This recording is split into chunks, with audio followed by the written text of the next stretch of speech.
Bonjour à tous, je suis Chloé Jo, je suis super contente de vous retrouver dans cette nouvelle vidéo. Je vous ai déjà parlé de l'eau sucrée, un dessert de la province du Guangdong. Et aujourd'hui, on va parler d'un nouveau type de dessert estival chinois, la gelée d'herbe féerique, qui est originaire des provinces du Fujian et du Taïwan. Voilà, cette gelée noire, c'est bien la gelée d'herbe féerique. Je me souviens quand j'étais petite, ma ville natale était proche de la province du Fujian. Les vendeurs conservaient la gelée d'herbe féerique dans des palanches et traversaient les ruelles pour la vendre. Elle a un goût naturellement rafraîchissant et parfumé. C'est une collation très attendue des habitants de tout âge pour l'été. Vous serez curieux d'apprendre pourquoi il a un nom si mythique, herbe féerique.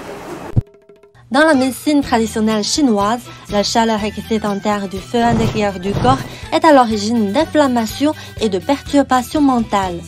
L'herbe féerique a pour effet de refroidir le feu du corps, d'éliminer tout le sang et le qi excédentaire étouffés dans les organes internes, et elle peut donc rendre le corps et l'esprit plus équilibrés. D'ailleurs, elle a une légende derrière elle.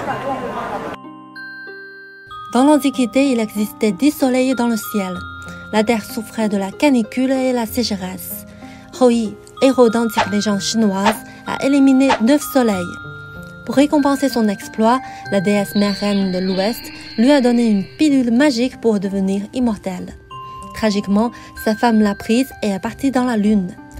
Il était triste du départ de sa femme et a demandé à 1000 enfants vierges d'aller chercher de l'herbe féerique pour devenir lui aussi immortel. Par conséquent, les familles qui avaient des enfants vivaient toutes dans la peur. Finalement, Hou-Yi mourut à cause de sa douleur et d'une fatigue mentale.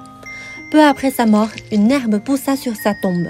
Elle est nommée herbe féerique parce qu'elle pouvait soulager la chaleur et l'inquiétude. C'est parce que Hou-Yi a réalisé après sa mort qu'il ne devait pas torturer les autres pour apaiser son cœur enflammé. Il a donc fait pousser cette herbe pour soulager les souffrances des gens et transmettre sa réalisation. Même si c'est un dessert traditionnel, il reste toujours populaire aujourd'hui. C'est l'un des desserts préférés des jeunes Chinois en été. La manière la plus à la mode d'en consommer, c'est de l'accompagner avec des boulettes de taro, des haricots et parfois du lait. Pour conclure, c'est un dessert à la fois appétissant et bon pour la santé. Voulez-vous l'essayer?